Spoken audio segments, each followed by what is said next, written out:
নয়। এখানে যে কারণে আমি একদিন অত্যন্ত ক্ষুব্ধ চিত্তে জনাব শেখ মুজিবুর রহমানকে এই কথা বলেছিলাম। তখন আমরা টকবগে অবস্থায় ছিলাম, মুক্তিযুদ্ধ মাত্র শেষ হয়েছে। যখন সাধারণ ক্ষমা ঘোষণা করা হলো, আমি বললাম, এটা কি করলেন আপনি?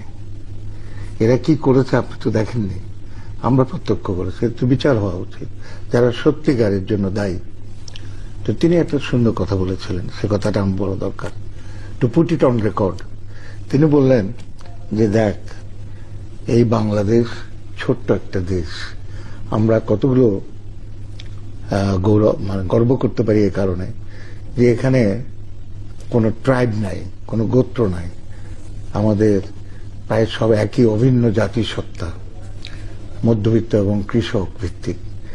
তার মধ্যে অধিকাংশ মুসলমান, তার মধ্যে আবার শিয়া সুন্নি ভেদাভেদ নাই, কিছু হিন্দু আছে, এবং আমরা একটা অসাম্প্রদায়িক একটা আবহাওয়ার মধ্যে আমরা বসবাস করছি।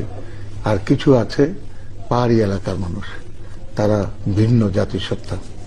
তো এরকম একটি দেশে যদি আমি এই ধরনের বিচার করে যদি ফাঁসি দিতে শুরু করি বা এদেরকে চরম শাস্তি দেওয়া শুরু করি, তাহলে তো এমন তো হতে পারে যে দীর্ঘদিন ধরে এই লড়াই চলবে, যুদ্ধ চলতে থাকবে, গ্রামের এক প্রান্তের সাথে আরেক প্রান্তের, এক থানার একদিকে সাথে আরেক দিকের, এভাবে যুদ্ধ চলতে থাকবে।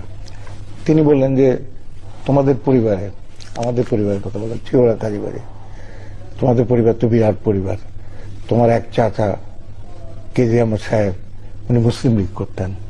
তোমার আরেক চাচা কাজী জহুরুল কাইয়ুম, তিনি আওয়ামী লীগ করতেন, আওয়ামী লীগের এমপি ছিলেন। তুমি ন্যাশনাল পার্টি করতে। তাহলে এক বাড়িতে হয়তো তোমার বাড়িতে হয়তো জামাতে ইসলামের কেউ ছিল। আমি বললাম জামাতে ইসলামী নাই, তবে নিজাম ইসলাম ছিল। তো তিনি বলে আমার বাড়িতে আমার চাচা শেখ মোশাররফ হোসেন, তিনি শান্তি কমিটির সাথে জড়িত ছিলেন।